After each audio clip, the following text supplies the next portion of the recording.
Yeah, thanks so much for having me too. I realize I've come in a little late, which is why I'm not doing a formal paper.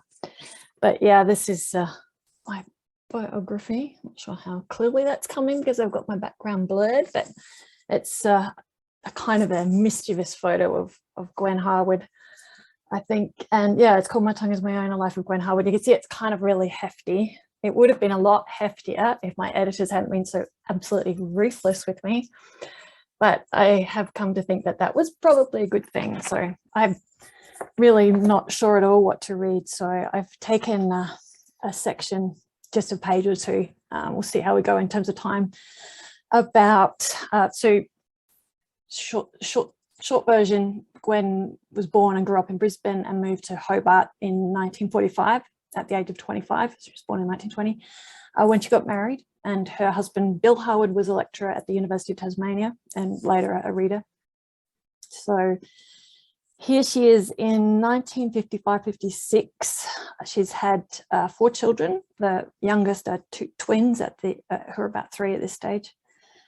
And she's struggling under the weight of what she calls a barren spell of domestic troubles. Her second son was having his tonsils out. The twins were sick and crabby, and she was playing the stately flower of female fortitude when burning Sappho seems a more desirable role. The stately flower, a phrase borrowed from Tennyson, was Gwen's term for the domestic saint she felt she was supposed to embody. She was only too aware that the ideal wife was, in the words of Edward Lear, a combination of 15 angels, several hundreds of ordinary women, many philosophers, a heap of truly wise and kind mothers, 3 or 4 minor prophets, and a lot of doctors and schoolmistresses. Burning Sappho was her incendiary alter ego, her poet self, who seethed with frustration and flared with rage. That phrase came from Byron's Don Juan, or Don Juan, I think we say, which Gwen loved. Byron's satirical style had long since eclipsed for her the works of her old romantic favourites, those Nongs, Sheats and Kelly, which is how she's referring to Keats and Shelley. Still makes me laugh. As for Sappho, she was, beyond all question and comparison, the very greatest poet that ever lived. That's at least according to Gwen's anthology of world poetry. And Gwen was eager to claim this literary lineage.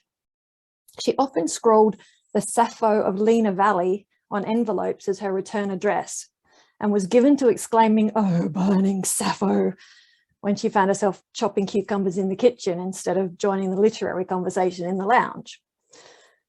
Burning Sappho took particular exception to the constrictions of domestic life. She resented having to snatch her private life in 10-minute stretches among the endless preparation of clothes and food and the recitation of what jolly joking Jumbo said to jovial Jacko at Tiger Tim's tea party. While the stately flower presided with imperturbable calm over all kinds of household disasters, burning Sappho seethed.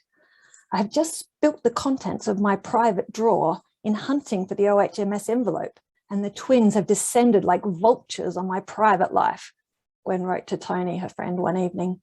"I'll fling pepper in their faces." In the early 1960s, she would turn this simmering inner conflict into a series of powerful poems.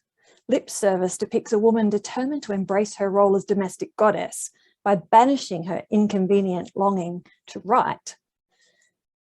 "No more I'll walk at a late hour, restless about the house," she resolves. "I'll not wrestle with words, nor show one sour look in my neat domestic plot." She will be content, she vows, with the life she has, and she will achieve this by the simple stratagem of cutting out her own core, removing the seeds of discontent as she would de-seed an apple. Purged of her bitterness, she will become sweet nourishment for her family, serving herself up to fill the needs of husband and importuning child. But in the poem's last stanza, she rebels. Such an act of self-mutilation will be little less than a lobotomy, leaving her unrecognizable to herself, a stranger in the mirror with an idiot grin. The poem Burning Sappho takes the opposite tack, depicting a woman who refuses to give up her deepest ambition, no matter how impossible it is. This poem is full of murderous fantasies. The speaker struggles throughout the day to find a few private moments in which to write, but is thwarted at every turn. The clothes are washed, the house is clean, she begins. I find my pen and start to write. At once, her child kicks her good, new, well-selected toys with spite around the room and whines for food. The woman leaves her work to tend to the toddler, but behind her smile is a monster who sticks her child's image through with pins. With the child down for her nap, the dishes washed, the clothes ironed and aired, she takes up her pen once more, but no sooner has she grasped it than a kind friend appears at the door, wishing to gossip while she darns her socks. While they're talking, the child wakes and the rector knocks. Behind the woman's smile, a fiend pours prussic acid.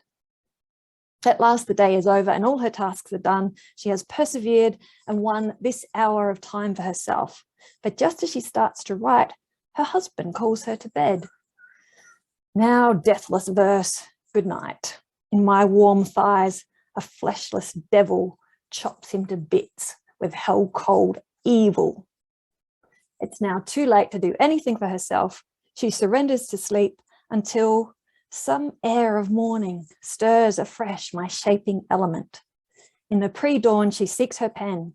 I'll find my truth, my poem, and grasp it yet. So that's I think, a beautiful depiction on Gwen's part in those two poems of the ambivalence of motherhood, and in writing in 1960 was extremely revolutionary. Nobody in Australian poetry had ever done such a thing.